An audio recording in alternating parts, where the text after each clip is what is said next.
Signore e signori, dovremo ricominciare il nostro lavoro e adesso passo la parola subito al professor Povolo per il suo contribuzione, prego. Bene, buongiorno. E il mio intervento sarà un intervento un po' rapsodico, nel senso che interverrò su una questione di fondo che in parte è di tipo costituzionale e in parte è di tipo antropologico, quello che gli antropologi definiscono faida, che è un termine non in uso per quanto riguarda Venezia e il patriziato veneziano, ma che credo possa essere utile per vedere certi problemi sotto una luce diversa. Ho visto che già questa mattina qualcosina affiorava qui e là e quindi vale la pena di riprendere. Il tema del convegno, definizione, devo fare un complimento all'organizzatore, Commonwealth, è un'idea che suggerisce e stimola quantomeno la riflessione. Quando ho visto questo mi è venuto subito da pensare al rapporto tra un prima e un dopo. No, è evidente, prima della caduta e dopo la caduta, nel senso che dopo la caduta si può verificare anche in che misura una coesione culturale quantomeno è in grado di riannodarsi al sistema costituzionale politico precedente. È indubbio che, ormai è accettato da tutti, che ci sia una sorta di koiné, di cultura diffusa che si rifà al periodo veneziano anche dopo. Gli studi di Cozzi, ad esempio, per le isole Ionie l'hanno dimostrato.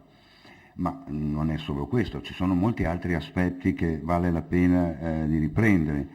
Partirei da un episodio che di recente ho affrontato e che adesso sto studiando con alcune mie collaboratrici. L'episodio di Perasto. Sapete che Perasto è un luogo simbolo, è una piccola comunità delle Bocche di Cattaro, dove si dice che, uso l'ipotetico, che sia stato pronunciato un famoso discorso del conte Giuseppe Viscovic, che poi è passato ad essere conosciuto come nu con te, noi con te, e ti con noi, tu con noi. Diciamo così, la caduta della Repubblica era avvenuta già da 2 o 3 mesi e il conte Viscovic, narrano le cronache, a seguito della comunità, tra pianti, singhiozzi e quanto altro, depose il vessillo di San Marco all'interno dell'altare della chiesa e riannodando così una sorta di memoria, no?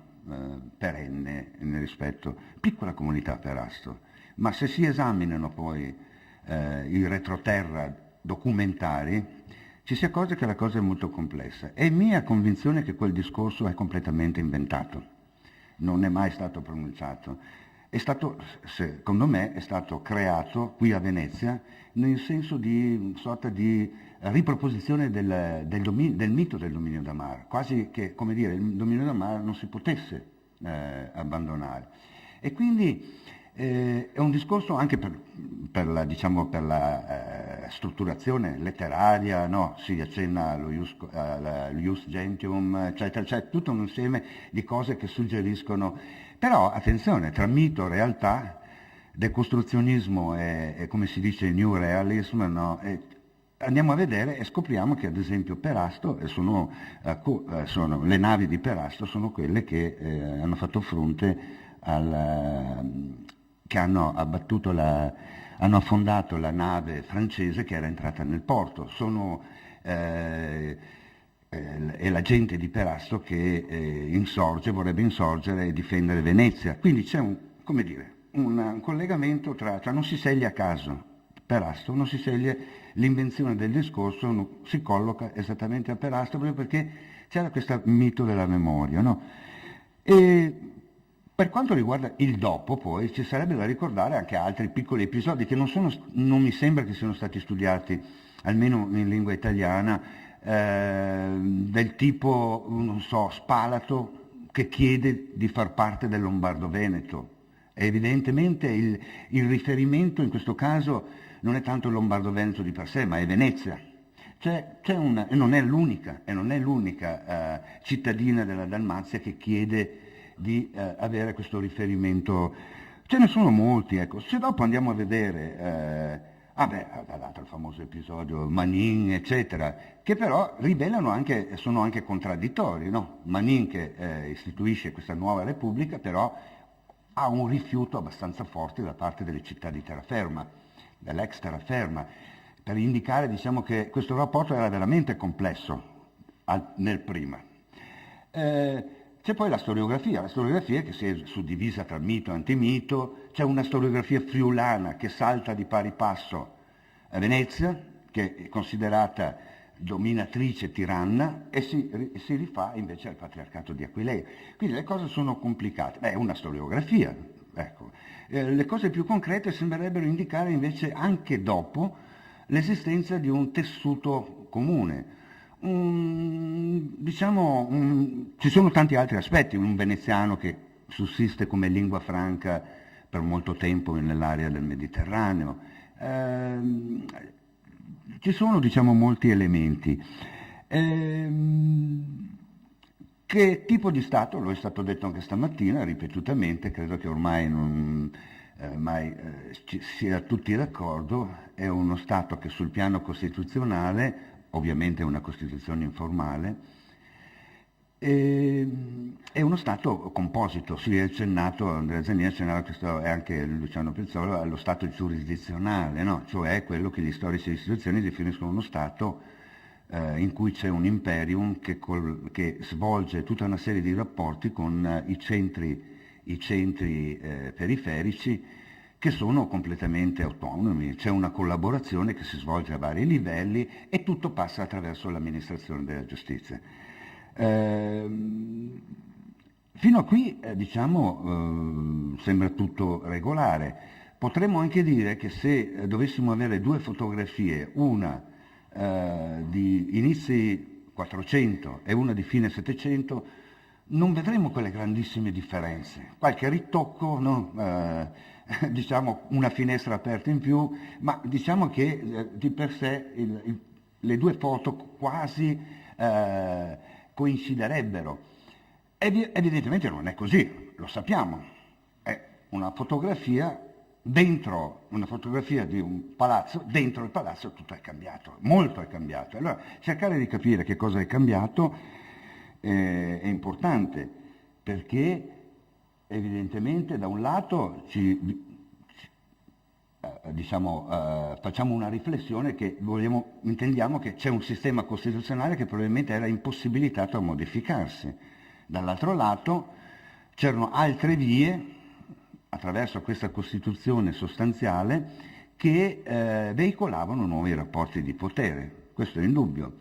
Io partirei da un episodio che ho avuto occasione di studiare diversi anni fa, che aveva avuto come protagonista Ottavio Trento. Ottavio Trento era se mi permettete lo definirei un parvenu, nel senso cioè che era una famiglia patrizia di recente origine, e parvenu in effetti si rivela anche nel momento in cui viene inviato come rappresentante rettore a Bergamo. Bergamo è una città, in quel periodo una città importante, no? Siamo ai confini, siamo nel 1790-91,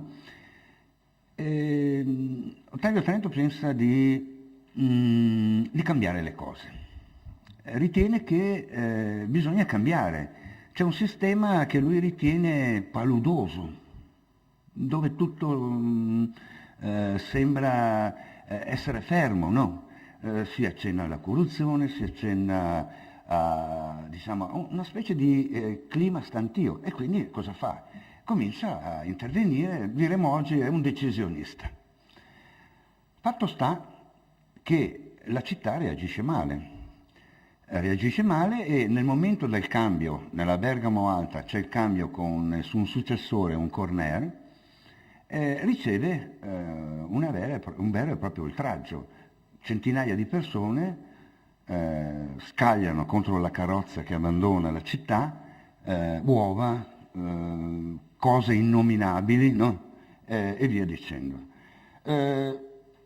Processo, inquisitori di Stato, no? In realtà gli inquisitori non possono che accertare che è andato oltre, nel senso cioè che è intervenuto troppo e quindi alla fine si procede con un luogo a procedere, diremmo oggi, che in realtà significa una carriera politica completamente spezzata. Per dirvi un piccolo episodio, a distanza di 100 anni, Sebastiano Rumor, questo grande bibliotecario, eccetera, sente il bisogno di ripristinare l'onore del Trento, cercando di spiegare come è avvenuto. Se Trento avesse letto la dedica che era stata riservata a un Contarini 3-4 anni prima, probabilmente si sarebbe comportato in maniera diversa. Questa dedica, che è ricordata da Franco Venturi in 700 Riformatore, diceva chiaramente: Contarini, grandissimo rappresentante, grandissimo patrizio, è arrivato qui e ha capito che non doveva fare nulla, si dice proprio che doveva rispettare. Questo vi dice, allora, cosa dovremmo dire? Che in questo tipo di situazione Venezia in realtà è una posizione passiva? No, evidentemente. È evidente che il Trento sbaglia, fallisce nel momento in cui interviene su lungo percorsi che non poteva percorrere assolutamente. Se solo osserviamo delle leggi municipali che erano state emanate a Bergamo in quell'epoca, ci accorgiamo ad esempio che ci si rifà tra le varie fonti del diritto anche al diritto veneto. Perché? Perché tutte le cause successorie, le cause civili più importanti, affluivano alle quarantie. Quindi arrivava, come quello che ha sostenuto un grande storico del diritto americano, Miriam Damasca, in uno stato di antico regime non c'era tanta la preoccupazione di accentrare. La preoccupazione era semplicemente di fare in modo che quelle cose che contavano di più affluissero naturalmente verso il centro. Non c'era preoccupazione di sistematizzazione, come si accennava questa mattina. Il diritto veneziano è un diritto consuetudinario. Essendo un diritto prevalentemente consuetudinario, non ha la necessità di, usiamo un termine che viene usato poi, codificarsi, di sistematizzarsi, perché il diritto consuetudinario, essendo un diritto aperto, come dicono i sociologi, è un diritto che si trasforma da sé e non c'è bisogno di sistematizzarlo.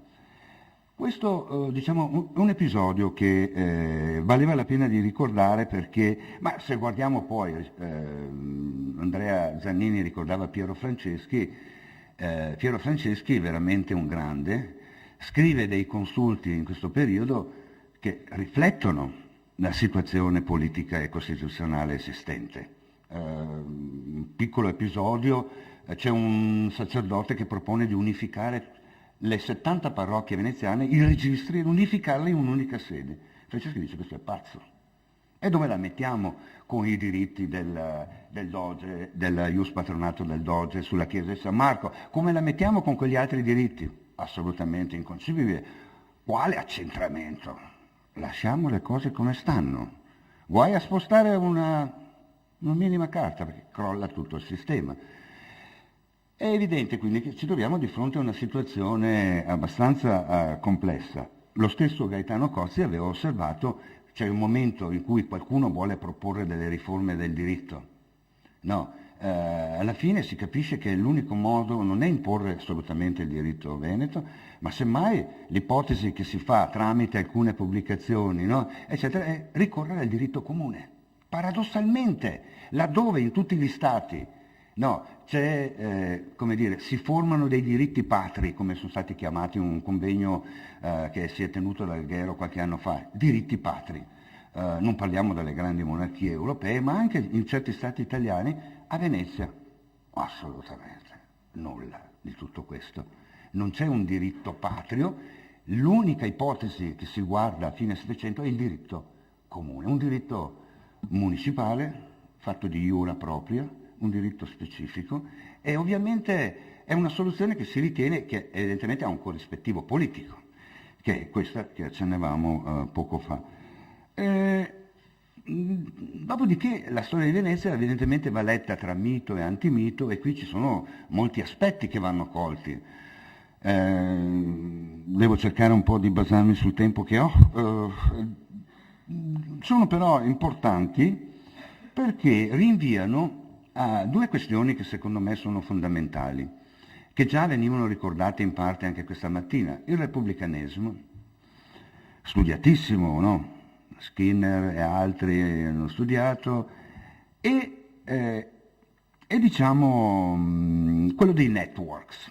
Oggi c'è questo termine di moda, no? Di networks, cioè di percorsi, chiamiamoli così, di potere sotterranei più o meno espliciti. Si è sentita la parola corruzione. In che misura è fattibile la parola corruzione, dove si colloca la parola corruzione e via dicendo. Sull'aspetto del repubblicanesimo va subito chiarita una cosa: non si tratta di quello che viene definito antico repubblicanesimo, cioè quello che si rifà alle città-stato, alle repubbliche come mito arriva fino alla fine del Settecento, ma che è presente in qualsiasi città del centro-nord Italia. Cioè questo mito del repubblicanesimo, dell'egualitarismo ovviamente di tipo aristocratico, che rinvia a Sparta, Atene, no? Ci sono queste mitologie. È un altro il tipo di repubblicanesimo a cui si deve guardare, cioè il repubblicanesimo di una, potremmo sintetizzare, di una città-stato che a un certo momento è costretta a diventare stato territoriale. Bene o male che lo voglia, è destinata a diventare stato territoriale, cioè si trova in un contesto europeo in cui non può più rimanere semplice città-stato, una res publica tra le altre res pubbliche, anche se predominante, in quanto gestisce la diplomazia, gestisce il controllo dell'esercito, certi aspetti fiscali e via dicendo. No, diventa uno Stato territoriale. Essendo uno Stato territoriale, il tema repubblicanesimo diventa centrale ed è vissuto anche con determinate contorsioni. Allora, è chiaro, per capire il rapporto tra repubblicanesimo e Stato territoriale bisogna un attimo rifarsi ad alcuni dei percorsi tramite cui Venezia comunque riesce a superare, entrare in quelle due fotografie che dicevamo, entrare dentro il palazzo e modificarne gli assetti, al di là della finestrina aperta, via dicendo, entrare dentro. Il primo aspetto, che poi tra l'altro si ritrova in tutti gli stati europei, sono stati fatti studi, di recente è uscito un libro proprio sul tema della faida, Medieval and Early Modern Feud, di due studiosi danesi. Il tipo di operazione che viene compiuta tramite il controllo della giustizia penale. Il controllo della giustizia penale diventa decisivo, un po' in tutta Europa comincia ad essere tale, un po' prima, un po' dopo, ma sostanzialmente dalla seconda metà del Cinquecento. Questo significa controllare la giustizia penale e la dimensione della violenza e soprattutto le pattuizioni tra gruppi, tra lignaggi esistenti nei territori, non solo lo Stato da terra, basta che pensiamo alle isole Ionie, c'erano strutture parentali incredibili, si emergono dalle relazioni dei rettori, e si fa in modo che la gestione della faida non sia più lasciata a questi gruppi. Si toglie quindi di fatto quella che è non tanto la formalizzazione dell'antico Stato composito che prevedeva privilegi, eccetera. No? Un esempio per dirvi precedente, quando Vicenza nel 1530 chiede di poter bandire non più come fanno tutte le città, dalla città, dalle 15 miglia oltre i confini, eccetera, chiede di bandire da Mincio a Quarnaro, Venezia lo concede, il Senato lo concede liberamente, perché quella era la logica. Successivamente tutta la materia che fa capo al banditismo viene controllata dal centro. Si creano nuove leggi, si delegittimano quindi indirettamente gli statuti medievali, si delegittimano i tribunali esistenti, che a cui viene sottratta tutta quella gestione, soprattutto della violenza, che era essenziale per permettere alla faida di... uso il termine faida in senso più estensivo, non nel senso di blood feud, nel senso di faida di sangue, nel senso cioè di gestione dei conflitti in presenza di gruppi parentali forti, come sono i lignaggi aristocratici, e con una debole interferenza di un potere centrale, chiamiamolo centrale, un potere superiore. Questo passaggio è stato decisivo. Via via vengono tolti determinati istituti che i giuristi di diritto comune avevano introdotto sulla scorta delle consuetudini, perché si ritrovano ovunque, anche negli aspetti consuetudinari, ma i giuristi, i romanisti li avevano formalizzati. Ad esempio, cito quello che mi ha colpito di più, ad esempio la cosiddetta difesa per patrem, no? Cioè in un processo per omicidio in cui ci sono due gruppi, generalmente, questo lo si ritrova nei tribunali medievali del 200-300, si presentava il padre per difendere il figlio che nel frattempo si era allontanato dalla città. È evidente che qui siamo in una situazione in cui la pena non è certamente una pena punitiva, è ovvio, una pena risarcitoria, pecuniaria per ristabilire gli equilibri, e lo stesso bando era in questa ottica. Si toglie questa possibilità. Si toglie ad esempio quello che è un istituto oggi presente negli Stati Uniti, la cauzione, la piazzaria, era diffusissima. Si toglie nei processi per omicidio. Non è più possibile stare a piedi liberi, eccetera, eccetera, eccetera. Ci sono moltissimi strumenti che vengono, tolti. Ovviamente c'è anche un altro passaggio importantissimo, che è quello della gestione conflittuale che noi oggi definiremo civile. Tutte le più grandi cause successorie, cito le successorie perché sono gli aspetti che più coinvolgono la dimensione economica, no? Come si diceva, della famiglia, la struttura proprio organizzativa, dove vanno a finire? Vanno a finire in quarantie. Vanno a finire nelle quarantie e accentuando anche indirettamente la conflittualità tra quarantie e Consiglio dei Dieci, che come aveva ritrovato Gaetano Cozzi in quell'episodio famoso della giustizia contaminata, no? Degli anni 30 del 600. Ecco. Quindi c'è una sottrazione della gestione del conflitto, della faida, decisiva, che evidentemente sposta il piano del potere.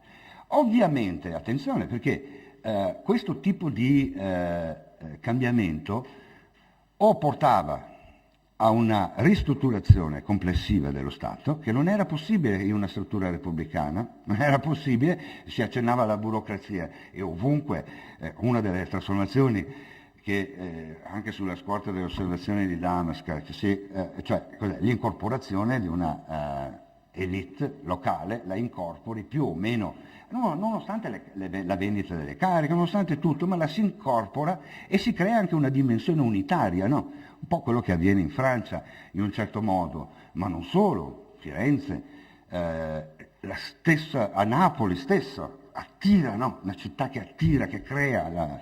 A Venezia questo non è possibile, perché chi va a reggere le città, come si diceva, sono i patrizi, sono membri del corpo sovrano, accompagnati da una struttura burocratica leggera, potremmo definirla, ma che proviene dalla stessa terraferma, ma che si ferma lì, non c'è la possibilità di creare un tessuto unitario.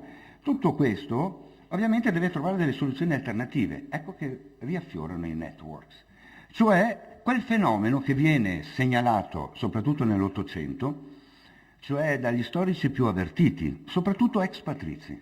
Ce n'è uno che io considero grande, Agostino Sagredo, un grande. Rileggere oggi Agostino Sagredo è, secondo me, ritrovare un... Sagredo, ecco, ad esempio, ci accennava al broglio. Sagredo dice che il broglio, sono due livelli di broglio. Ce n'è uno rituale, e qui ci rifacciamo alla faida, rituale che, siccome ogni patrizio che entrava in maggior consiglio doveva avere 10 padrini, dice Sagredo, cioè 10 padrini, proprio padrinato, parla di padrinato politico. 10 padrini che lo avrebbero dovuto accompagnare e sorreggere nell'attività politica. Questi 10 padrini, ma non solo, erano coloro che a un certo momento lo sorreggevano anche nell'attività nella richiesta di cariche. E come avveniva? Avveniva con il procedimento della stola. Uno che voleva una carica toglieva la stola, se la metteva sul braccio e procedeva. Chi gli dava il voto seguiva una sorta di processione attraverso il broglio, una sorta di processione che dando per scontato, diciamo, che avrebbe dato il voto, il sostegno, ovviamente con i 10 padrini. Ovviamente si crea, come in tutti i fenomeni, un livello superiore di broglio che le leggi anti-broglio che noi ritroviamo numerosissime, eccetera, accendono. Ma attenzione, molto spesso quando la parola viene utilizzata in quel senso rituale, perché non dobbiamo dimenticarlo, qui ci troviamo di fronte a quello che gli antropologi definiscono società semicomplesse, cioè in cui il potere politico non è nettamente distinto dal potere parentale, c'è una commistione. Quanto possa esserlo, questa commistione possa essere intensa è tutto da verificare, no? Da zona a zona, località. A Venezia indubbiamente c'è il monopolio delle cariche, le strutture sono parentali, nel senso cioè che ci troviamo di fronte a dei lignaggi in cui tra l'altro contano molto anche le relazioni cognatiche, no? Cioè le relazioni che si creano tramite il matrimonio, eccetera, e quindi questi sono aspetti decisivi. Questo tipo di networks, che potremmo chiamarli dei networks, in una città che può permettersi di rimanere città-stato, pur avendo un grande territorio, evidentemente hanno dei meccanismi a sé, che funzionano secondo determinate logiche, che non saranno quelle successive. Nel momento in cui si supera quello che era sul piano sostanziale, si supera quelle che erano le caratteristiche intrinseche costituzionali dello Stato medievale, bisogna creare qualcosa. Ed è il fenomeno che segnala Agostino Sagredo e altri, cioè quello delle protezioni. A Venezia, lo dice chiaramente, tutto è filtrato dalle protezioni. Cioè non c'è uno che non possa definire patrizio, definirsi protettore. Ci sono diversi livelli di protezione. C'è chi è alto, i cosiddetti grandi, no? Come poi si scoprirà nel Settecento queste suddivisioni, quando nasce l'antimito, quello studiato da Piero del Negro, cioè dei vari livelli. Ogni livello ha i suoi protetti, ogni livello ha i suoi protettori. Questo tipo di struttura si estende al resto dello Stato. E questo crea, diciamo, delle reti informali che è difficile cogliere. Le si coglie, attenzione, io ho avuto la fortuna di imbattermi in un fondo archivistico della terraferma in cui ci sono tutte le lettere, i rapporti tra le istituzioni locali, i rappresentanti delle istituzioni locali e i patrizi. C'è un patrizio che è il protettore, che ha il figlio che si sposa, gli si invia subito un dono. No, mi stavo riferendo alla struttura del lago di Garda che ho studiato. Gli si inviano dei carpioni, i pesci, gli si inviano bottiglioni d'olio. Ma è normale, non è corruzione. Attenzione, questa non è corruzione, questo è un modo di creare dei rapporti. Attenzione, perché qui poi sono aspetti che andrebbero veramente studiati. Questo tipo di rapporti a un certo momento devono essere spesi all'interno di organi che sono collegiali, come si diceva, non solo collegiali, ma anche sottoposti a contumacia, a vacanza.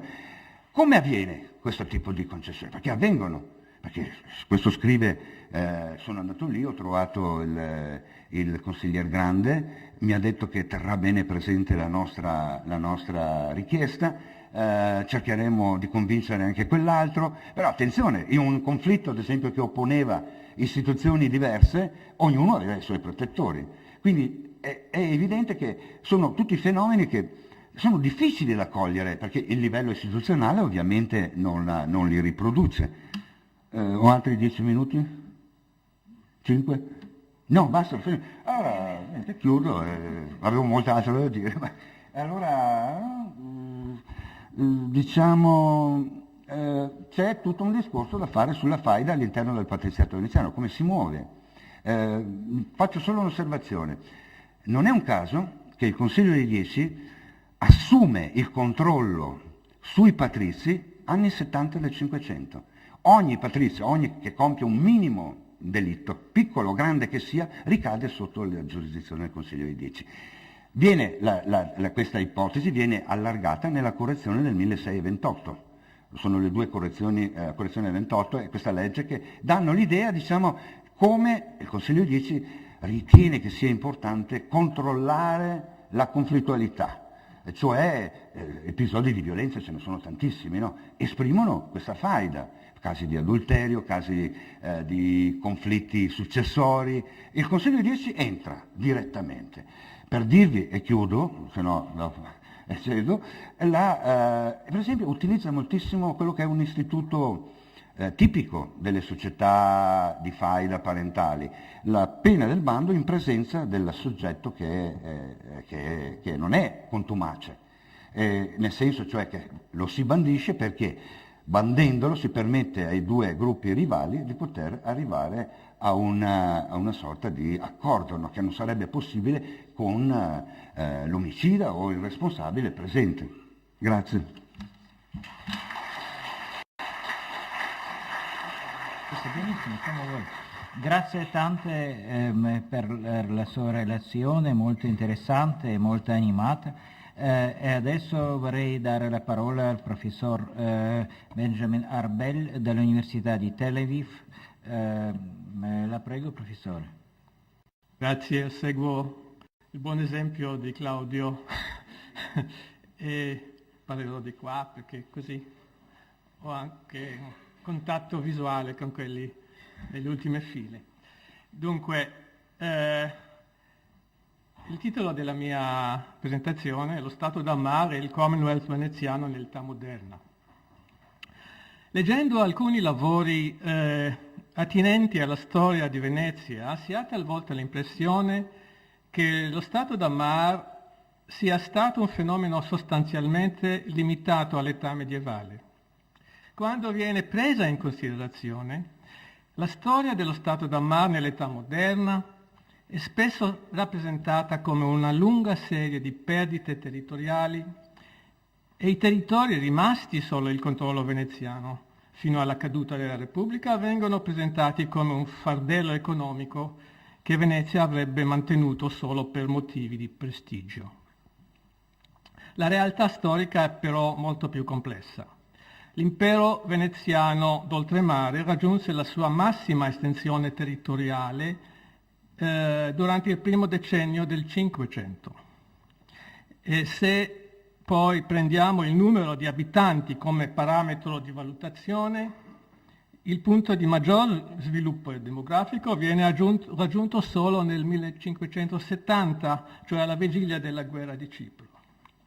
A quell'epoca il numero dei sudditi veneziani residenti nei territori d'oltremare doveva aggirarsi attorno a 600.000-640.000 anime, pari all'incirca un quarto della popolazione complessiva del Commonwealth veneziano.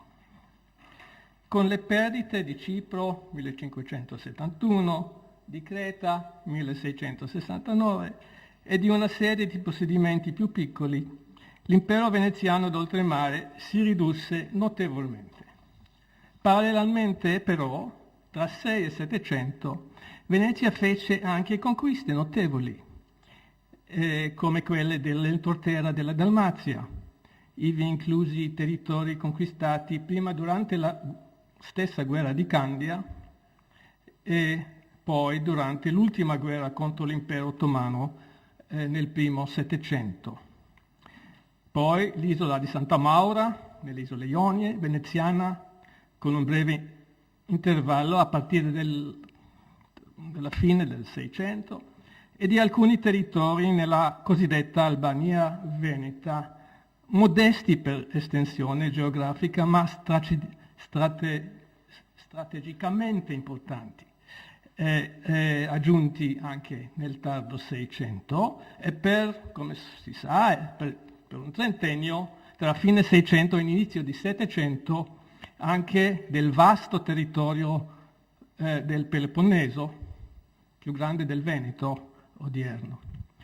Confrontato con il suo momento di massima estensione, lo Stato da mare alla fine del Settecento era più piccolo, sia in termini assoluti, sia in termini relativi, con una popolazione di 474.379 abitanti, pari a un po' più di 16% del numero totale dei sudditi della Repubblica Veneta, composta da 2.853.441 persone.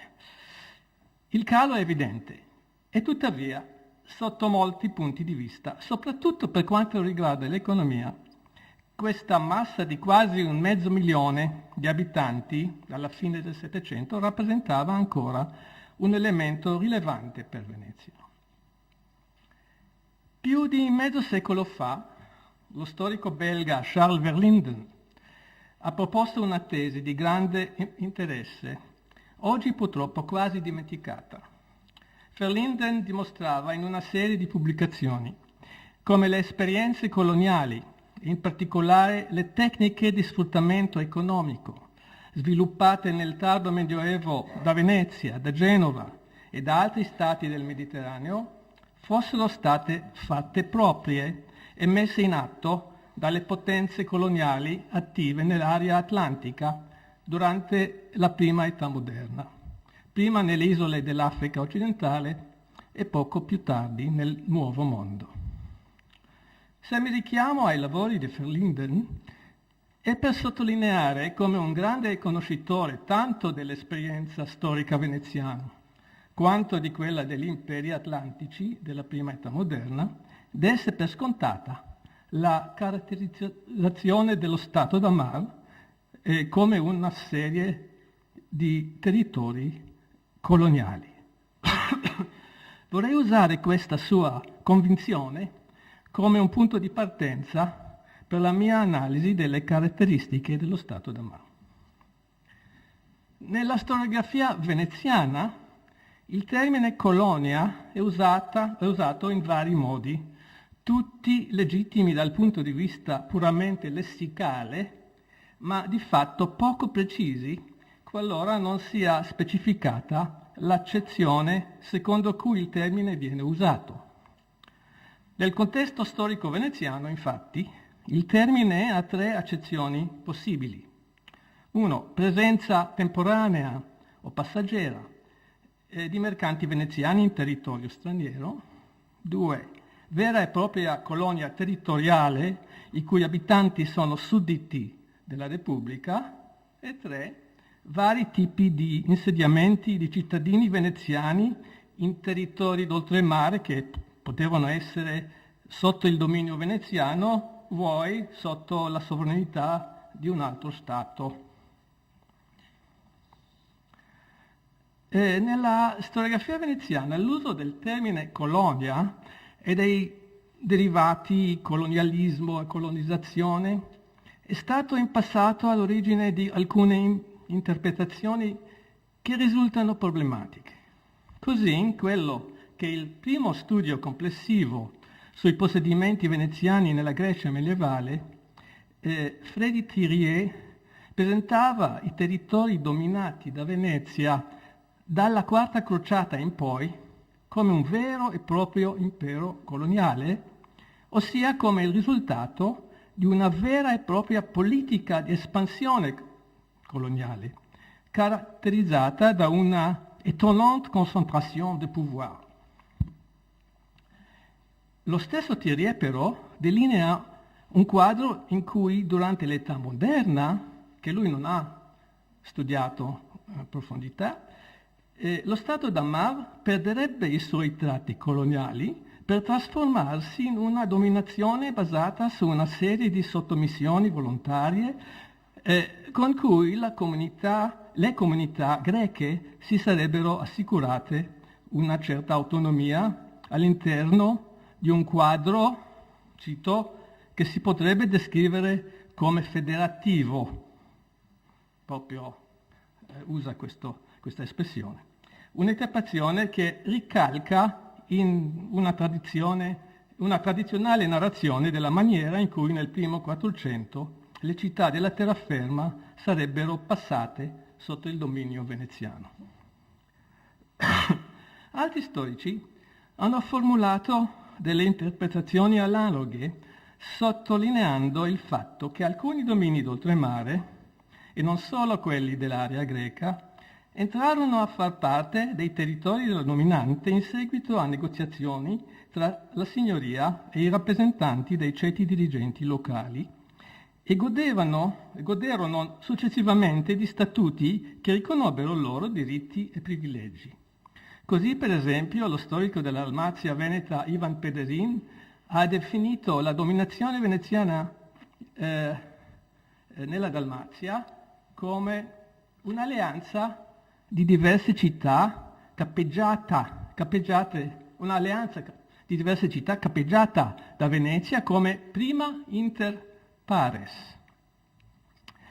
Altri storici sono giunti a negare il carattere coloniale dello Stato d'Amar, ora sulla base di un presunto avvicinamento culturale e politico tra dominatori e sudditi autoctoni, ora sulla base del fatto che le istituzioni governative veneziane e i principi del loro funzionamento erano i medesimi sia nello Stato da terra sia nello Stato da mare.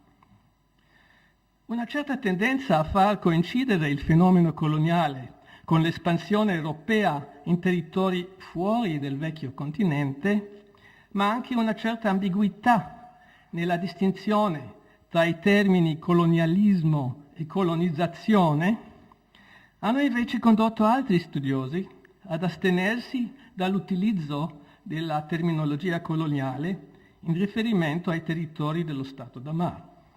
Mi sembra che questa sia la strategia adottata da David Chambers nel suo bel libro The Imperial Age of Venice e anche di Monique O'Connell nel suo recente libro importante sulla dominazione veneziana dello Stato da mare durante il lungo 400.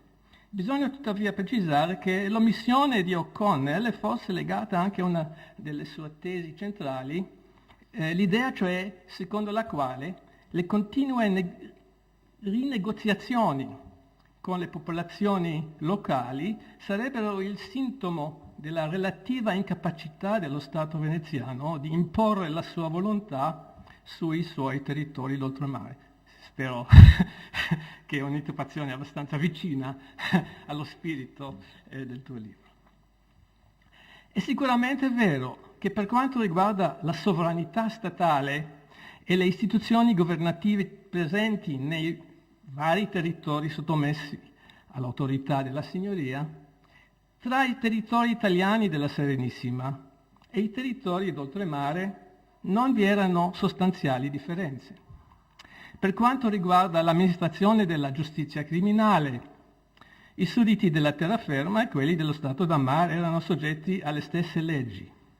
Inoltre, tanto la terraferma quanto lo Stato da mare erano amministrati dagli stessi organismi maggiori della Repubblica sulla base degli stessi principi di governo e da membri delle stesse famiglie patrizie. A ciò si aggiunga che nei territori dello Stato da mare troviamo le stesse manifestazioni caratteristiche dell'atteggiamento paternalistico o padronale tipico di una parte del ceto dirigente veneziano. Nonostante questa apparente somiglianza, però, vorrei dimostrare come, a differenza della terraferma, numerosi elementi rendano il termine colonie non solo valido, ma anche utile per la comprensione del funzionamento dello Stato da mare. E per far questo cercherò di esaminare il caso delle colonie veneziane sulla base delle tipologie del fenomeno coloniale sviluppate dagli esperti dell'argomento, cominciando da Le Roi Beaulieu alla fine dell'Ottocento, in pieno sviluppo del movimento coloniale francese, nella sua monumentale opera Le colonie chez les peuples modernes, un titolo del genere, fino ai più recenti lavori di Osterhammel e di Reinhardt, proprio recentemente. Comincerò alle caratteristiche generali per poi concentrarmi su un particolare modello di colonia, quello che mi pare più vicino all'espressione veneziana. Partiamo dalle caratteristiche generali. Il Cambridge English Dictionary presenta una definizione molto sintetica del termine colony in inglese. A country or area controlled politically by a more powerful and often distant country. Punto. Secondo questa definizione, a caratterizzare il rapporto tra il paese dominante e le sue colonie sono uno squilibrio di potere, che potremmo interpretare in termini politici, militari, economici, eccetera, e la distanza geografica che separa la potenza imperiale dai suoi domini coloniali. Cioè, due elementi fondamentali secondo questa definizione. Negli studi teorici dedicati al colonialismo l'enfasi è posta su questi stessi fattori, ai quali però si aggiungono la diversità culturale che separa la potenza dominatrice dai territori coloniali, cui si combina talvolta un senso di superiorità culturale da parte dei colonizzatori, e la rivendicazione di diritti esclusivi per il possesso delle colonie da parte della stessa potenza dominatrice. Lo sfruttamento economico, politico e ideologico dei territori coloniali è poi un altro degli elementi considerati caratteristici dei regimi coloniali in genere. Tra i vari tipi o modelli di regime coloniale, quello talvolta indicato come colonia di sfruttamento, exploitation colony in inglese, mi sembra quello più affine al tipo di relazioni intrattenute tra Venezia con i suoi possedimenti d'oltremare. Questo tipo di colonie è caratterizzato da una scarsa presenza numerica dai rappresentanti della potenza coloniale nei territori soggetti al proprio dominio, dallo forte sfruttamento coloniale di tali territori mediante monopoli e altri strumenti, nonché dall'uso di questi territori per rinforzare una strategia imperiale e sostenere il prestigio nazionale della potenza coloniale. Vediamo in che modo si manifestano queste caratteristiche nel caso dello Stato d'Amar veneziano. Partendo dalle più generali, si è già notato che la distanza geografica tra il centro di un impero e i suoi possedimenti coloniali viene considerata una delle principali caratteristiche distintive di tutti i tipi di colonie. Bisogna tuttavia tener conto del senso delle distanze proprio degli uomini dell'età preindustriali. Nel Cinquecento, infatti, il viaggio per mare da Venezia a Cipro e alle isole dell'Egeo, per esempio, poteva durare poco meno della traversata da Siviglia alle isole delle Antille oppure a Cuba. Inoltre, il concetto della distanza deve essere associato a quello di alterità culturale, un aspetto che costituisce uno degli elementi chiave nella caratterizzazione dei rapporti di tipo coloniale. L'alterità culturale dei territori dello Stato d'Amar veniva percepita con intensità via via crescente man mano che si scendeva lungo le coste orientali del mare Adriatico verso sud. L'Istria era considerata ora come parte dello Stato d'Abterra, ora come Stato d'Amar, però anche in Istria e Dalmazia, relativamente vicine a Venezia, man mano che ci si addentrava nell'entroterra il senso di una diversità crescente, del rarefarsi dell'italianità, diciamo, si faceva sempre più marcato, soprattutto durante gli ultimi 2 secoli della Serenissima, dopo l'insediamento in queste zone dei cosiddetti Morlacchi. Un aspetto centrale di questa marcata alterità era quello linguistico. Secondo le ricerche di Pederin, persino nelle città dalmate, che vengono talvolta descritte nella storiografia moderna come centri urbani italiani per cultura, la lingua italiana era utilizzata principalmente dagli amministratori veneziani e dai patrizi locali, tra questi ultimi soprattutto da quelli di sesso maschile, laddove i membri di altri ceti sociali, distinti dai primi anche per il vestiario, usavano il croato e in molti casi non capivano neppure l'italiano. Le ripetute istanze con le quali i rappresentanti dei ceti popolari della Dalmazia chiedevano che nelle corti giudiziarie e negli uffici amministrativi fossero nominati degli interpreti sono molto indicative a questo proposito. Nelle colonie elleniche, poi, lo scarto linguistico era ancora più marcato, in particolare nei contadi delle 2 grandi isole, nelle campagne, nei quali risiedevano centinaia di migliaia di contadini. Invece le differenze linguistiche erano molto minori nei territori veneziani di terraferma. Per quanto io sappia, l'idea di assumere interpreti nei vari uffici governativi e giudiziari non vi fu mai formulata. Un altro elemento caratteristico è dello Stato d'Amar, che non trova nessun corrispondente nei domini di terraferma, è quello rappresentato dalla sua alterità religiosa. Il contrasto dottrinale, istituzionale e politico tra la Chiesa cattolica e i vari rami del cristianesimo orientale si accentuò a partire dal Cinquecento, ossia dal momento in cui la Chiesa cattolica divenne più ostile a qualsiasi forma di dissenso e di resistenza alla propria autorità. Oltre agli aspetti puramente religiosi, il fatto che i sudditi delle colonie fossero in gran parte ortodossi costituiva anche una fonte di potenziale conflittualità di carattere politico, sia a causa dei legami esistenti tra i sudditi ortodossi e il patriarcato ecumenico a Istanbul, sia a partire dal Settecento a causa delle ingerenze russe nella politica dei Balcani.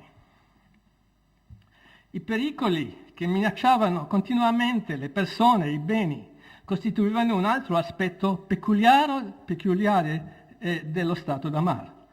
Fino ai primi decenni del Settecento, viaggiare verso i vari territori veneziani d'oltremare e abitare nelle loro città e campagne comportava una continua sensazione di insicurezza, dovuta alle attività piratesche e spesso anche alla minaccia militare ottomana in queste regioni. Questo stato di cronica insicurezza finì per trasformare le città principali dello Stato d'Amar in roccaforti militari, in cui il problema di come difendersi era costantemente all'ordine del giorno. Tutte le guerre tra Venezia e l'impero ottomano si sono svolte nei possedimenti veneziani dello Stato d'Amar. Nelle popolazioni dei territori coinvolti, esse lasciavano segni traumatici a lungo persistenti, ma perfino durante i periodi di pace. Nei vari territori dello Stato d'Amar, la pirateria, i saccheggi, il furto di cavalli e di altri animali domestici e gli attacchi ai danni di carovane commerciali erano fatti abbastanza comuni. In alcune delle isole Ionie era stanziato un fondo speciale per il riscatto degli abitanti presi in ostaggio e tratti in schiavitù. Inoltre, nelle zone di frontiera della terraferma balcanica, i sudditi veneziani erano spesso alla mercé di ufficiali ottomani delle province vicine, che esigevano regali, pagamenti di vario genere. Tutti questi fenomeni erano inesistenti o almeno assai meno frequenti nella vita di quanti abitavano nei territori italiani dello Stato veneziano. Passiamo ora a confrontare le colonie veneziane con le caratteristiche specifiche delle cosiddette colonie di sfruttamento. Per prima cosa risulta evidente come le colonie veneziane fossero oggetto di sfruttamento economico marcato da parte della dominante, il monopolio del sale e l'appropriamento di una parte considerevole dei territori agricoli che divennero proprietà dello Stato, assicuravano guadagni cospicui allo Stato veneziano, per menzionare solo le maggiori fonti di reddito. Quanto allo squilibrio di sviluppo economico, altra caratteristica tipica delle colonie di sfruttamento, il divario tra le colonie d'oltremare e Venezia risulta tanto più evidente se si considera che esso era sensibilmente più marcato rispetto a quello esistente tra Venezia e i centri urbani della terraferma veneta, soprattutto per quanto riguarda la produzione industriale. Negli studi sulle diverse forme di colonialismo, lo scarso numero di rappresentanti della potenza coloniale, la cui presenza è limitata a quella dei magistrati, burocrati, soldati e pochi soldati e imprenditori economici che solitamente ritornano in patria non appena abbiano portato a termine il loro compito, è anch'esso segnalato come uno dei tratti caratteristici delle colonie di sfruttamento. Questa caratteristica è chiaramente rincontrabile nello Stato da Mar veneziano. Perfino a Creta, l'unico territorio veneziano in cui fosse presente un insediamento di coloni veneziani, questi ultimi, pur occupando dei ruoli cardine all'interno della società e dell'amministrazione locale, costituivano un gruppo piuttosto ristretto. Altre caratteristiche di questo tipo particolare di colonie si possono facilmente rintracciare in alcune disposizioni che Venezia adottò in relazione allo Stato da Mar. Così l'uso delle colonie come ausilio strategico volto a una politica imperiale si può ravvisare nell'uso dei porti dei territori veneziani, Corfù, Candia, come basi navali e nel massiccio reclutamento forzato di sudditi degli stessi possedimenti come galeotti nella flotta militare veneziana. Quanto all'utilizzo dei territori dello Stato da Mar come strumento per rafforzare il prestigio nazionale, cosiddetto nazionale, si può ricordare che la maniera in cui Venezia usò il suo dominio sul Regno di Cipro al fine di rivendicare una condizione di parità rispetto ad altri monarchi europei e dopo la perdita di Cipro un tentativo simile di rivendicare diritti regali sulla base del possesso di Creta e più tardi del Peloponneso, definiti anch'essi come regni. Oltre che per queste peculiarità fondamentali, lo Stato da Mar si differenziava dai territori veneziani in Italia anche per alcuni aspetti dell'amministrazione pubblica, come la distinzione tra savi di terraferma e savi dagli ordini nel collegio dei savi, la durata del mandato dei rettori, le procedure e gli uffici di controllo finanziario, le procedure giuridiche anche. Nel Settecento i sudditi detti oltremarini erano riuniti in unità militari distinte rispetto a quelle composte invece di sudditi detti italiani. Nel suo noto programma di riforma dello Stato veneziano, il marchese veronese Scipione Maffei propose nel 1736 l'integrazione nel patriziato veneziano di una ventina tra le famiglie più importanti dei nobili della terraferma veneta, lasciando però la possibilità di eleggere un deputato dalmatino, come lo chiamavo, e un greco alla prudenza dei futuri dirigenti dello Stato riformato. Ma allo stesso tempo il Maffei accentuò l'italianità come un criterio fondamentale di una tale integrazione. Questo è un indizio che anche i protagonisti del mondo veneziano e veneto del primo Settecento, almeno quelli di livello culturale superiore, erano ben coscienti dell'alterità dei sudditi veneziani dello Stato d'Amar rispetto a quelli della terraferma veneta.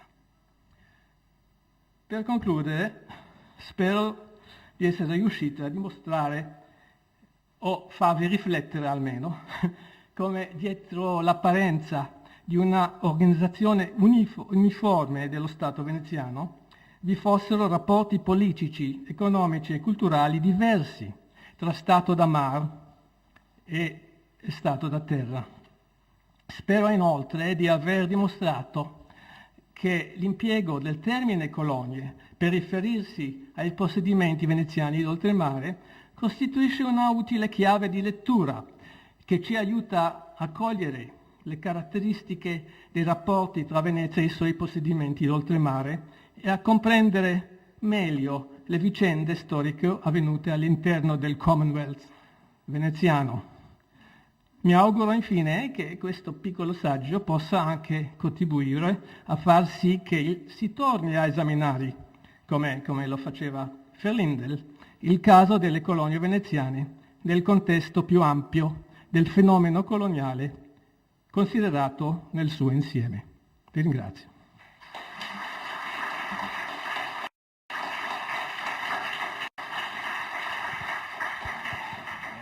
Grazie tante, professor Arbel, per il suo discorso, anche per le proposte che lei ha fatto a proposito della terminologia, non tanto leggero. Adesso c'è possibilità di discussione, abbiamo 40 minuti per la discussione.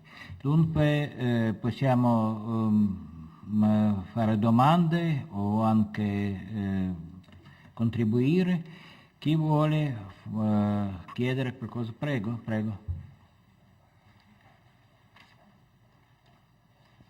Volevo intervenire sulla relazione di Benjamin Arbel.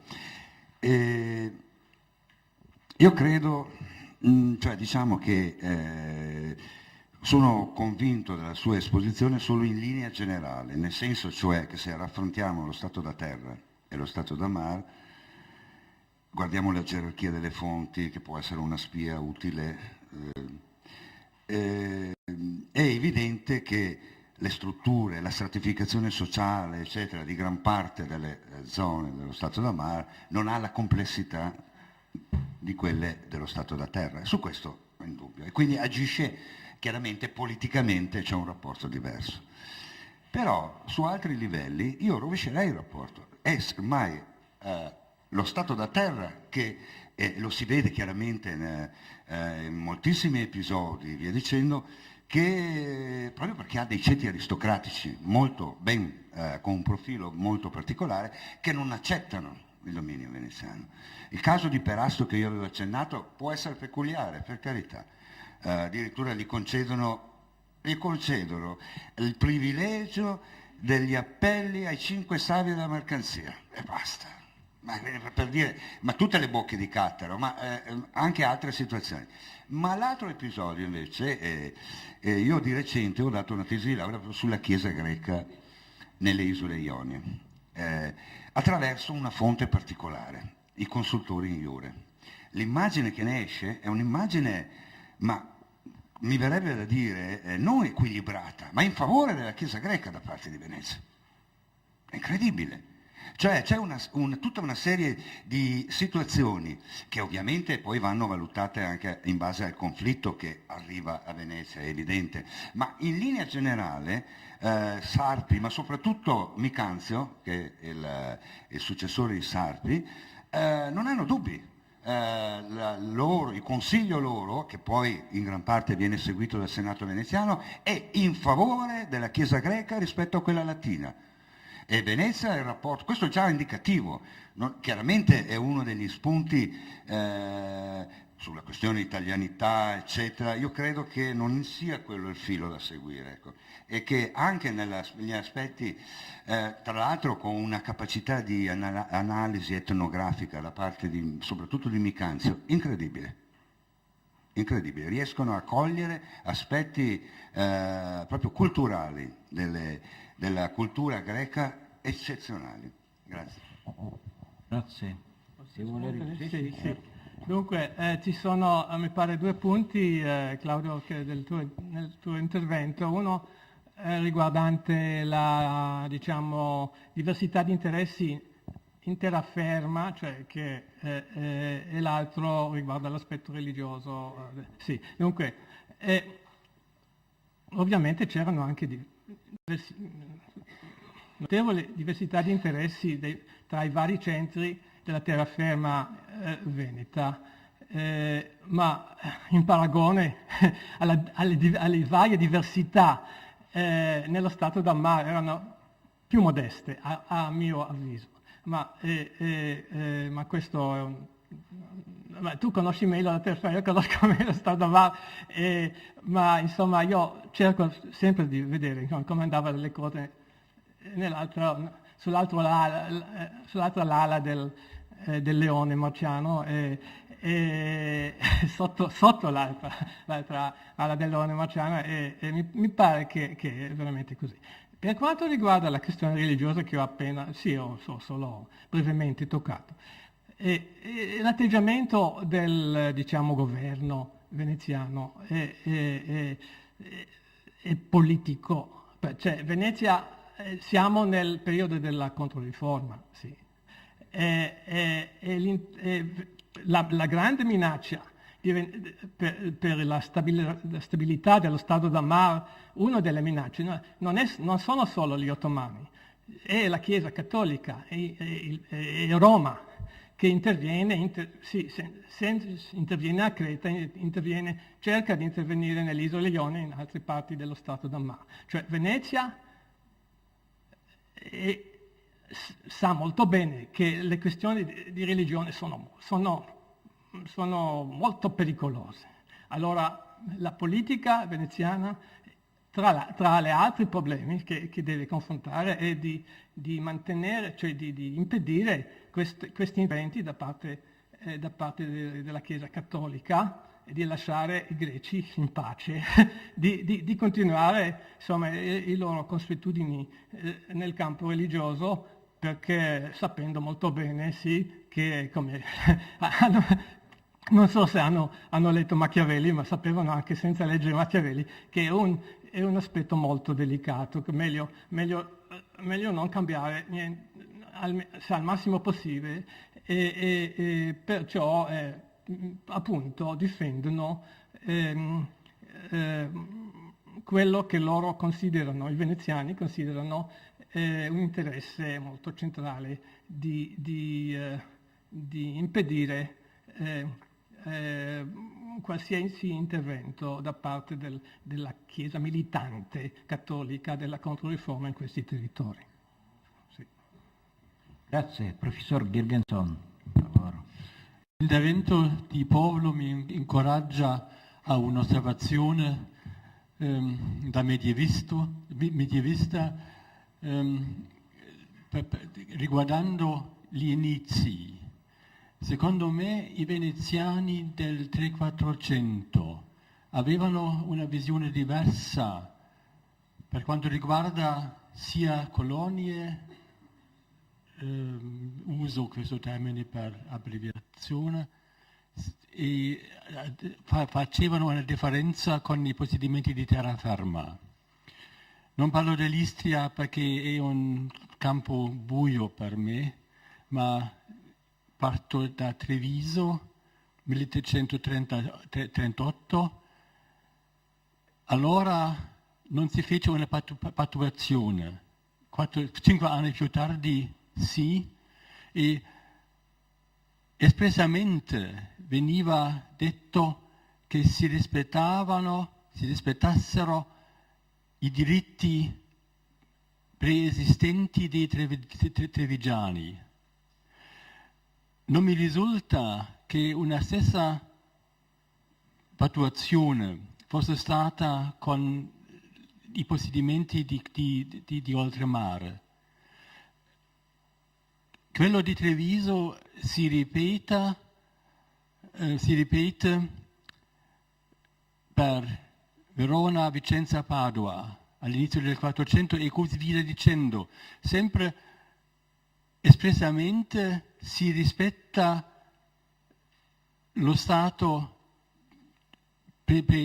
preesistente nel diritto, nei diritti dei abitanti, tranne naturalmente la cittadinanza veneziana, ma tutto, secondo me i veneziani erano più cauti nei rispetti della terraferma italiana che non nei confronti dei possedimenti d'oltremare, ma non conosco bene quell'altra situazione, perciò domanda se questa mia impressione sarebbe una lezione a quello che ha esposto. Dunque, mi pare che non andava proprio così, perché ci sono appunto c'è a partire del 400, degli anni 20 del 400, quando Venezia torna in Dalmazia, per esempio, sì, nell'area della Dalmazia, ma anche prima, nel caso di Corfù, per esempio, ci sono patti di dedizione, possiamo chiamarli così, per comodità, nei quali ci sono esplicitamente, nei quali Venezia prende esplicitamente, riconosce alcuni diritti, istituzioni, così via, delle città, dei territori appena conquistati o inclusi in altri modi nello Stato veneziano. Sono situazioni abbastanza simili, direi, dell'espressione dei risultati dell'espansione veneziana in terraferma allo stesso tempo, più o meno allo stesso tempo, negli stessi decenni del 400. Cioè si ha talvolta un'impressione falsa tra quelli che non studiano tutte le due aree che con l'espansione di terraferma finisce lo stato da mare.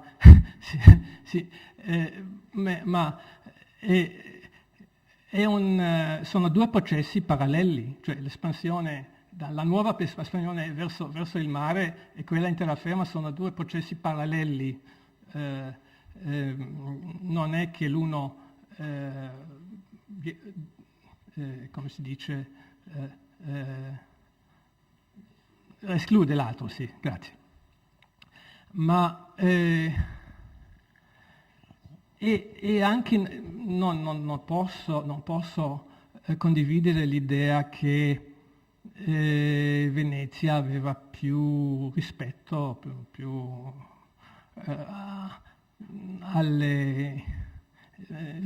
rispetto alle tradizioni, agli istituti della terraferma in comparazione a quelli dei centri oltremare, ma dipende dal caso. Ma è una cosa che vorrei accentuare. Man mano che Venezia accumula questa esperienza, che io potrei chiamare coloniale, è sempre più pronta a concedere ai nuovi sudditi di formulare le condizioni che vorrebbero essere rispettati dal dominio veneziano. Cioè, a Creta ovviamente il caso cioè, non c'è, anche se Venezia non può cancellare del tutto le tradizioni precedenti, per esempio nel campo della legge, di tutto che concerne matrimoni legati alla tradizione religiosa, lasciano anche un aspetto legale molto importante lasciato alle tradizioni della Chiesa ortodossa, sotto la responsabilità dei preti ortodossi. Così.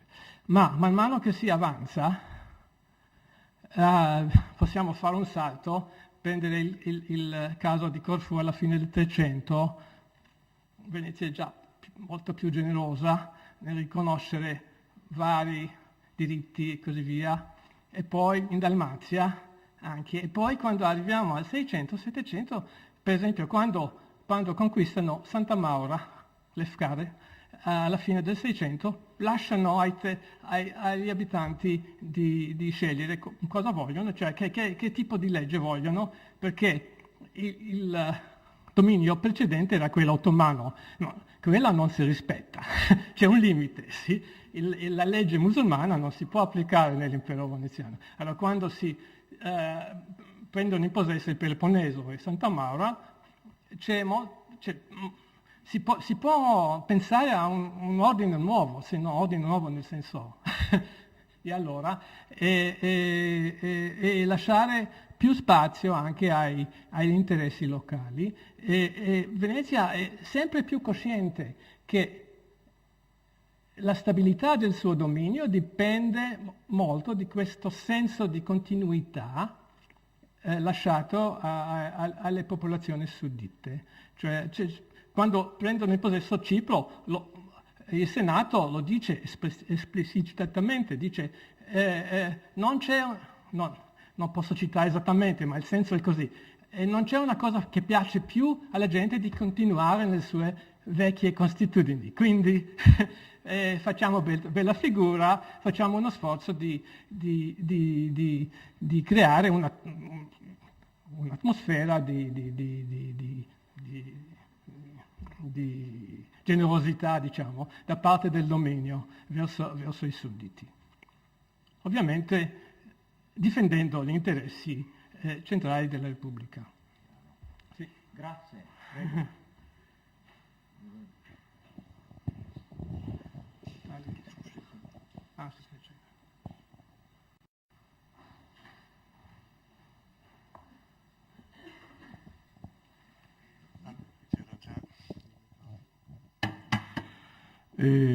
Io non sono uno storico, dico subito, però proprio posso avere anche il vantaggio di questo, della situazione. Mi permetto un'osservazione sul fattore linguistico, e perché dalla sua relazione chiara, bella, si evince che c'è un'omogeneità linguistica nello stato da terra e non nello stato da mare. Allora, guardi, le faccio un esempio chiarissimo. Io da 20 anni ho comprato e restaurato una casa in uno sperduto villaggio della Val Sabbia nel Bresciano.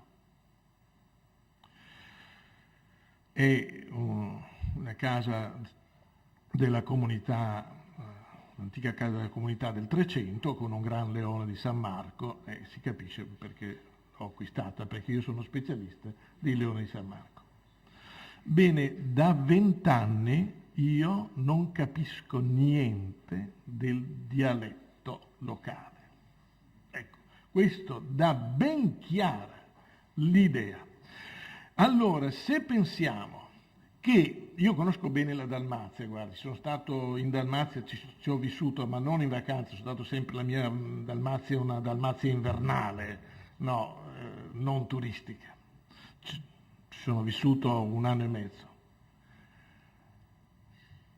Allora, in Dalmazia il veneziano, il Vento, anche se negli ultimi 50 anni è stata travolta la situazione per motivi politici, era generalmente, se non parlato, compreso.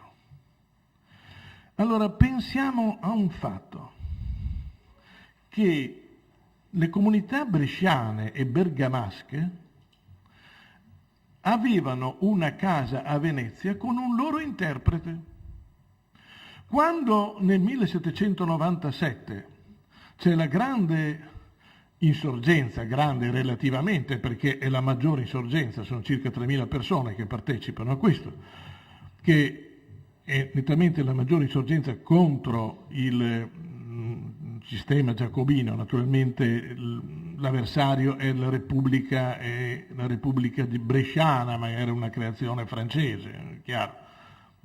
Bene, allora il sindaco della Valle Sabbia, e nella Valle Sabbia c'è questo mio paesino di 100 abitanti sperduto, viene a Venezia, dice qualche parola e dopo passa all'interprete. Non riusciva a parlare, non dico il veneziano, ma l'italiano. Quindi questo va tenuto presente, che della situazione, nello stato da terra c'è una situazione un po' complessa, perché c'è l'oltremezzo, cioè la Lombardia Veneta, comprendente circa 1/3 degli abitanti dello stato da terra. 1/3, notevolissimo, senza contare poi il problema friulano. Lì in Friuli è un po' diverso, il friulano c'è una tendenza bilingue in friulani, di bilinguismo, cioè normalmente, eccetto che in Carnia, eccetto che in alcune zone periferiche, e soprattutto eccetto che nella zona attuale del Poderonese, cioè di là dell'Aghe, oltre il Tagliamento, c'era un bilinguismo veneto-friulano. Ecco, quindi poteva, insomma, in Carnia no, non si capiva. Allora questo è interessante. Cioè un suddito bergamasco, un contadino bergamasco veniva a Venezia, non capiva niente, aveva bisogno di un interprete. Un dalmata, sia pure anche il dalmata, non dico quello delle città del litorale, i marinai, non ne parliamo, no.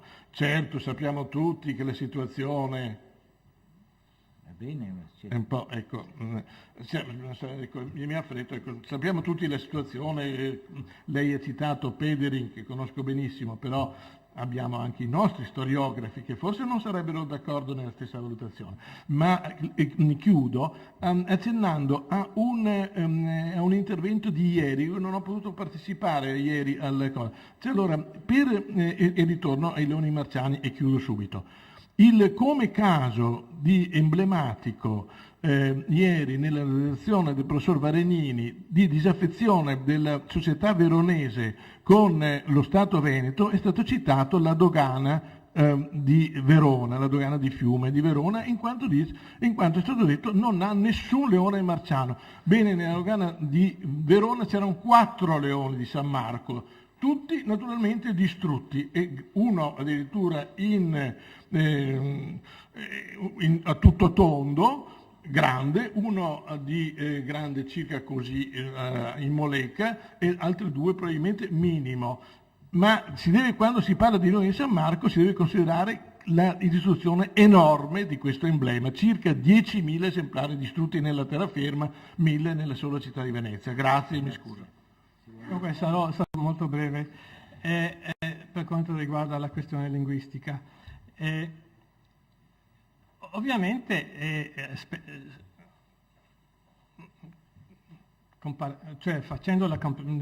considerando solo l'ambiente italiano dello Stato veneziano, no, ci sono differenze linguistiche. L'accento che ho messo è sulla molto più grande differenza linguistica, alterità linguistica, culturale dei territori dello Stato da Mare rispetto a quelli di terraferma, che anche hanno certe misure di varietà linguistica, ma non talmente grandi come lo Stato da Mar, poi anche l'aspetto istituzionale.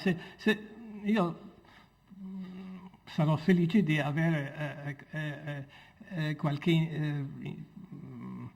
uno tra di voi, esperti dello Stato di terraferma, che potete correggermi se c'era un'istituzione permanente di interpreti nelle corti giudiziarie e nell'amministrazione di terraferma. Io non conosco una tale, ma nello Stato, ma era un'istituzione permanente, non c'erano solo uno, c'erano alcuni. Allora, c'è una grande differenza. È sempre pericoloso un po' per noi storici di citare esempi. Bisogna sapere, sì, si può dire, c'erano persone che comprendevano, che intendevano l'italiano. Quanti erano? Chi erano? Quanti erano? Quanto peso avevano nella popolazione complessiva? Queste sono le cose che contano di più. Grazie. Professor Schmidt, per favore. E dopo il professor Ortagli, e dopo lei. Grazie.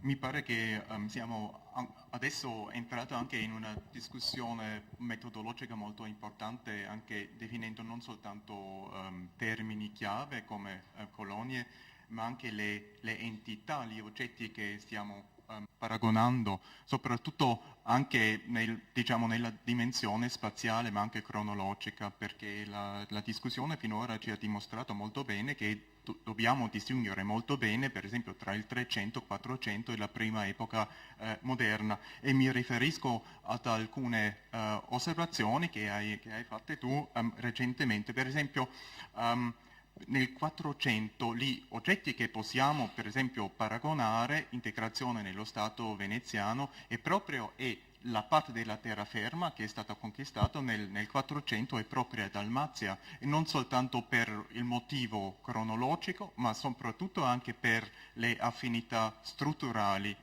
E questo mi riferisco adesso ad un'altra dimensione, e una domanda non soltanto a Benny Arbel ma anche agli colleghi che ci hanno presentato i casi della terraferma.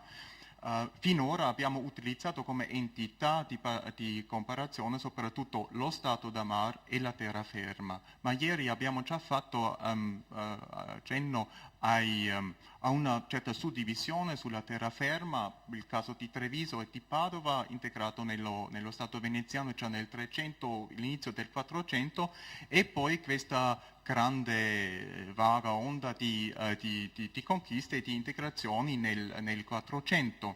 E poi la prima questione è possibile e anche ha un senso scientifico di continuare di utilizzare questa ripartizione, diciamo, tra prima fase, prime città integrate nello Stato veneziano, cioè Treviso, Padova, e la seconda piuttosto, diciamo, padana, lombarda. Ha un senso scientifico di continuare questa ripartizione spaziale, diciamo, anche nella prima epoca moderna? E poi la stessa domanda anche a Benny Arbel, perché tu hai già ci ha dimostrato molto bene che scendendo l'Adriatico pian piano anche si cambia l'ambiente culturale, e prima naturalmente linguistico e dopo anche religioso. Ma comunque mi chiedo se almeno nel caso della Dalmazia non c'era anche l'impatto molto importante di una certa familiarità, e malgrado le differenze culturali linguistiche era questo proprio la tradizione comunale, e perciò secondo me vale anche la comparazione tra la Dalmazia quattrocentesca e queste città della terraferma che sono state integrate nello Stato veneziano nel primo 400 proprio a causa di queste comuni tradizioni comunali che garantivano anche un certo livello di capacità di inserirsi in un discorso politico, che forse già nel caso delle isole Ionie, dove ha esistito un ceto nobiliare ma non comunale, con altre tradizioni costituzionali. Allora, la questione per riassumere il mio punto è proprio sono le categorie di comparazione, quali sono i nostri oggetti, e se secondo voi sarebbe utile anche forse di introdurre nella discussione entità più piccole che differenziano anche nello stato da mare e nello stato da terra, forse entità che ci aiutano a precisare anche il nostro tentativo di comparazione. Grazie. Grazie. Si vuole rispondere? Forse per cambiare un po' uno dei... cioè ho delle cose da dire, ma forse far coinvolgere forse prima qualcun altro. Sì. Bene. Ecco, C'è il professor Ortale prima. Sì, perché? Sì, sull'intervento tuo, Ben, credo ci siano molte cose da dire, ma ci sono anche altri interventi sui quali bisogna forse discutere. Credo che oggi pomeriggio avremo più tempo perché non so se Crissa Maltesu riesce a raggiungerci, quindi avremo più tempo per la discussione. Rimandiamo quindi al pomeriggio magari la discussione su quella definizione di bella figura fatta da Venezia nel concedere. Io credo che sia tutto tranne che bella figura, ma che sia un fatto distintivo e tipico, e anche la questione della religiosità, della fede. Lì Micanzio, Sarpi sono punti molto importanti, ma su questo parliamo domani. Invece volevo fermarmi un po' sull'intervento di Girgenson, su quello di Zannini. A proposito di Zannini, il concetto che è uscito di mediocrità, cioè la scelta di evitare punte alte verso il basso e verso l'alto da parte degli appartenenti al patriziato che venivano scelti, ma un problema di fondo che è uscito è quello del diritto. La norma, gli statuti, ne ha parlato Dieter e poi è uscita la questione nelle relazioni successive. Allora lì c'è un dato molto significativo secondo me. Dieter Girgenson ha ricordato gli statuti di Venezia del 1242 che durano fino al 1797. Ci aggiungono a un certo tempo, sempre nell'ambito del XIII secolo, quel sesto libro, e non cambia mai. Non cambia mai. Allora questo cosa vuol dire? Vuol dire che evidentemente nei confronti della logica dello statuto, come è diffusa in generale, c'è da parte di Venezia una concezione totalmente, radicalmente diversa. Questo io penso, e questo spiega anche un po', entra nell'ambito poi dei riconoscimenti al tempo delle dedizioni, perché le dedizioni, ne accennavamo già ieri, la cosa vale per la terraferma come per, meno intensamente, ma mi pare anche per il territorio d'Amar, sono momenti nodali perché poi peseranno per secoli sulle richieste delle comunità locali. E le comunità locali, mi pareva molto interessante quello su cui insisteva Oliver Smith, vale a dire... Certo, è indispensabile distinguere i due mondi, parlavo di strabismo ieri, sono due cose molto molto lontane, ma la cosa invece che mi pare anche da tenere presente è la molteplicità di rapporti bilaterali. Vale a dire queste entità che non sono entità poi compatte. La terraferma, lo si diceva ieri, è tutt'altro che compatta, ma anche nell'ambito delle singole aree più modeste ci sono gli atteggiamenti diversi tenuti, e questo nella contrattualistica che opera poi al momento delle edizioni pesa moltissimo. Quindi ho chiamato in causa alcune delle relazioni, non so se ho già perso anche troppo tempo, ma comunque così. Volevo mettere questi elementi nuovi e ultimissima cosa, io credo che gli equivoci, io non ho mai parlato di colonia, me ne sono occupato poco, come sai benissimo, mi sono occupato di altre cose, ma non ho mai parlato di colonia perché dietro ci vedo l'ombra del colonialismo moderno, cioè abbiamo sempre come punto di riferimento quello che è il colonialismo nella nostra struttura mentale, che ci porta a valutazioni un po' complicate, dopodiché è molto giusta l'analisi che facevi. Professoressa O'Connell, sì, prego. E dopo. Un commento e anche una domanda. Il commento è sul mio libro Men of Empire non ho detto debolezza e non avrei detto la debolezza del governo in Stato da Mar, perché suggerisce che il Stato veneziano era in un certo modo fallito. Come ha detto il professor Ortali ieri, non è il caso, secondo me, di misurare lo Stato veneziano contro un singolo modello rigido del Stato moderno. Secondo me ci sono stati tanti stradi per arrivare a un Stato, diciamo, moderno, e che il modo in cui i veneziani hanno sviluppato il Stato da Mar era in modo con tanta flessibilità che davano una forza che si può vedere anche dalla lunghezza del governo, che era 300 anni, 400 anni. Allora, questo è il mio commento di un piccolo punto. La mia domanda è sul colonialismo e voglio chiedere sui colonialisti, che è un elemento secondo me importante del colonialismo, che forse non in modello di exploitation colony, ma di solito ci sono i colonialisti e c'erano in un certo modo a Creta, ma non in altre parti. Allora, scusami, coloni, queste persone, mi dispiace, coloni, sì, che sono andate a Creta, ma non in altre parti. Allora volevo sapere cosa pensi di questa. Come ha detto, la Creta è un caso eccezionale, anche a Creta non erano molti, erano importanti perché avevano una posizione politica, sociale superiore, ma numericamente non erano come diciamo i coloni inglesi nell'America settentrionale nel 600-700 e poi gli altri che sono giunti. Erano pochi dappertutto, erano anche negli altri. Ne abbiamo parlato un po', perfino questi baroni corfiotti che nel Settecento erano quasi tutti veneziani.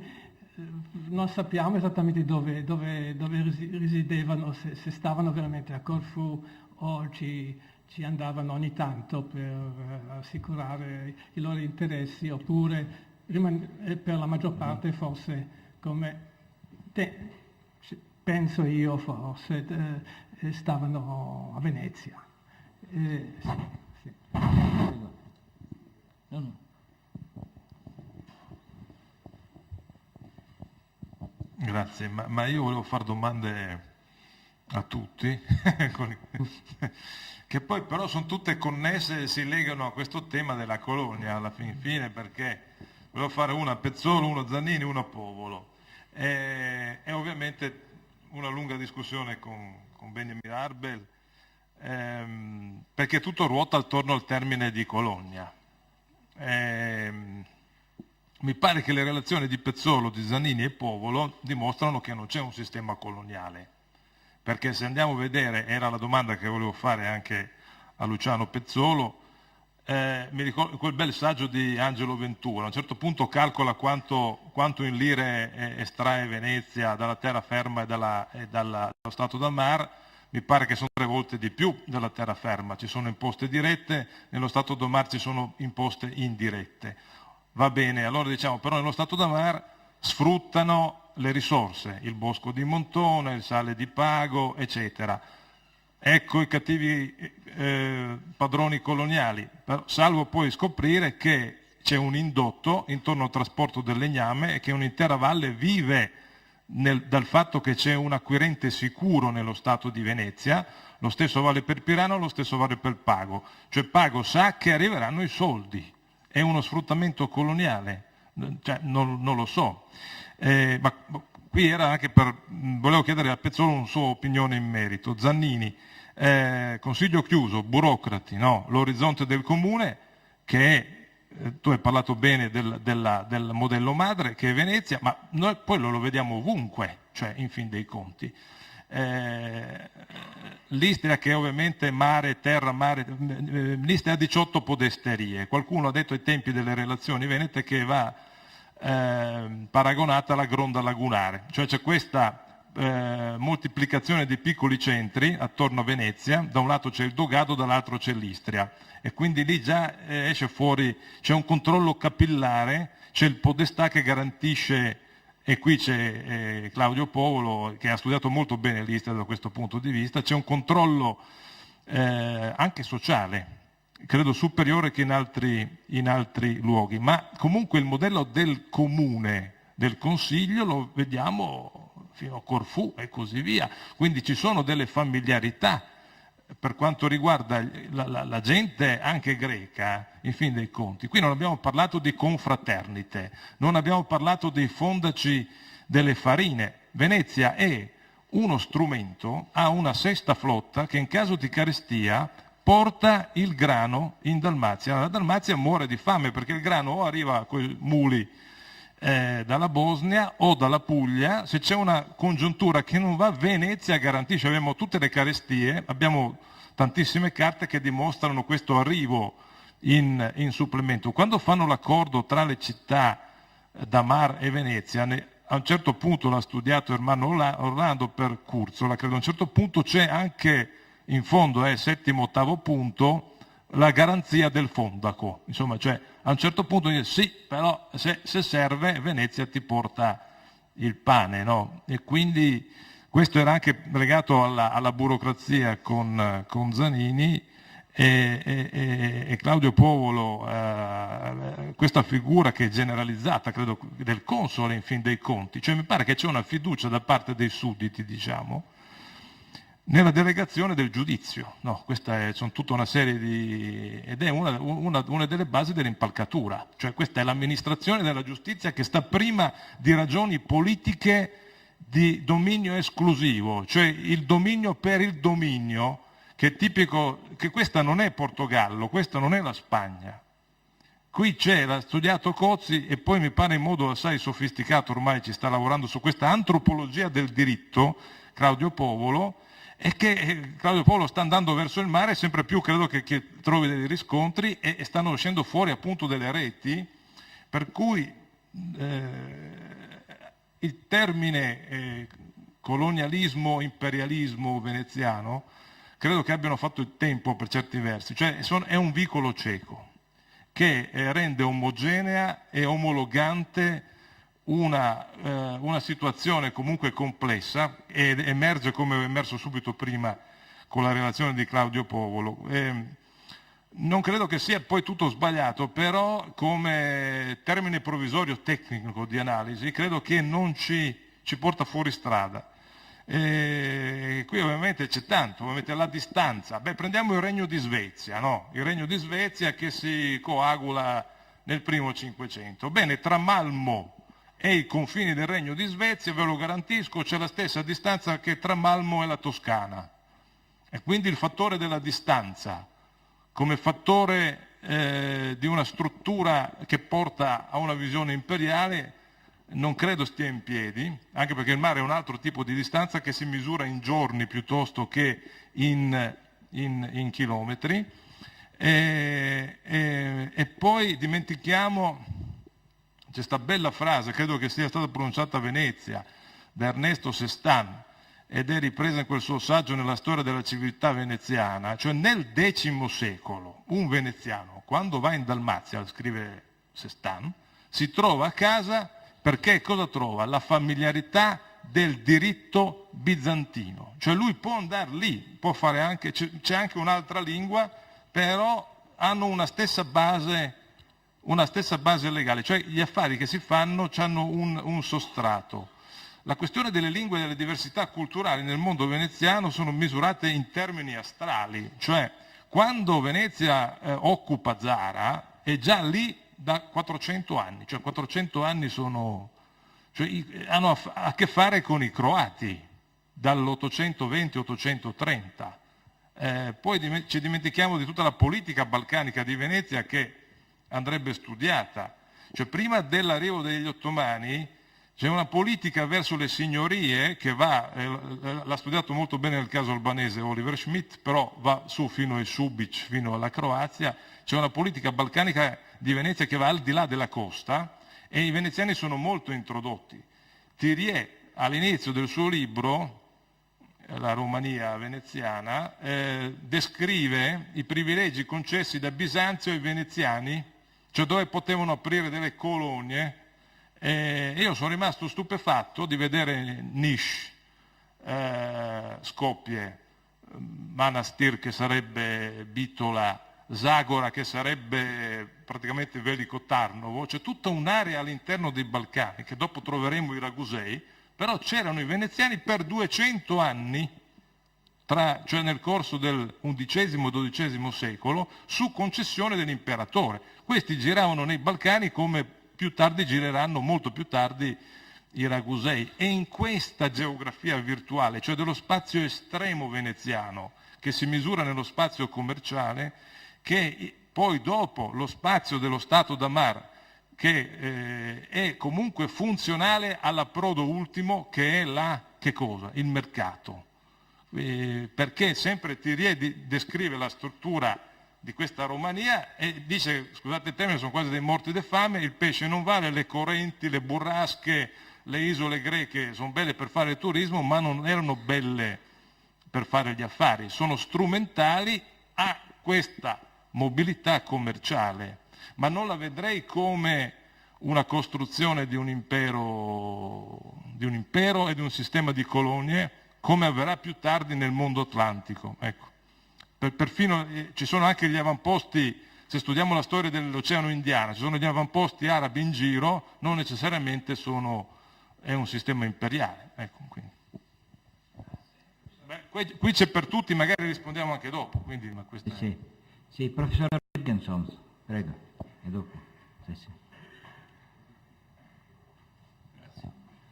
Una piccola osservazione.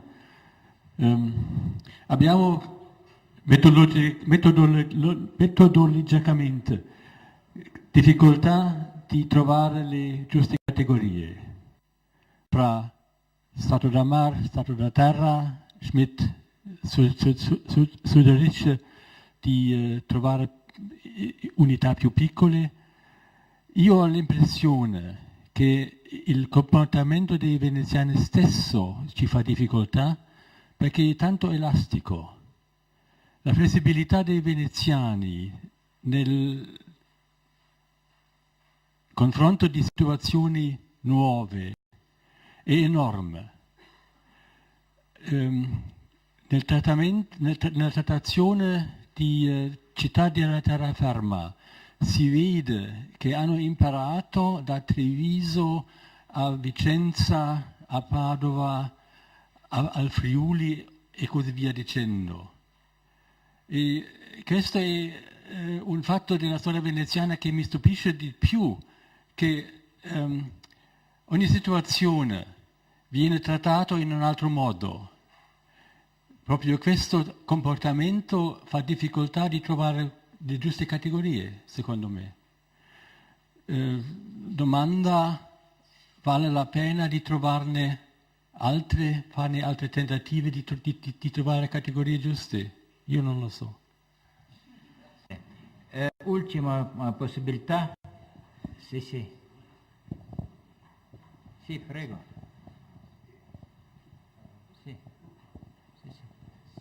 Sì, prego. Sì, no, comunque ha già anticipato un po' Egidio e anche Ortali prima. Se noi parliamo di colonialismo moderno, veramente entriamo in un'altra epoca. Quindi altre problematiche. Del periodo moderno. Hai anticipato. Comunque, come si diceva, è un colonialismo che ne esce bene, politically correct, ne esce bene il colonialismo veneziano, perché tutto sommato ha anche voluto concedere molto alla Grecia o alla Dalmazia, eccetera. Non siamo di fronte a colonie di sfruttamento come è avvenuto appunto nell'economia atlantica. Poi la debolezza di Venezia rispetto alle altre potenze emergenti è evidente, è mancata a Venezia ad esempio una politica commerciale, le grandi compagnie commerciali olandese, francese, inglese sono mancate nel contesto veneziano e questo provocherà anche una certa vetusta, un certo invecchiamento di un organismo che non riesce a far fronte a quello che è il capitalismo moderno. Grazie. Come non abbiamo troppo tempo e dovremo concludere perché c'è il pranzo che ci aspetta, possiamo anche allargare gli argomenti di sera perché avremo discussione di sera, ma come conclusione vorrei dire che avrei preferito di utilizzare per questi fenomeni la terminologia dell'epoca. Può darsi regime va meglio delle colonie, insediamento o fondaco è più preciso può darsi perché ci sono diversità tremende, diversità grande nel tutto questo mondo. Può darsi che è meglio di applicare la terminologia dell'epoca per fenomeni molto sparse dal mio punto di vista, ma c'è una proposta, nient'altro. E adesso possiamo procedere al pranzo leggero che è preparato in sala del biliardo, in fondo della sala a sinistra, per relatori, ospiti dei relatori e organizzatori sono invitati a questo pranzo e la ringrazio per questo. E grazie a tutti.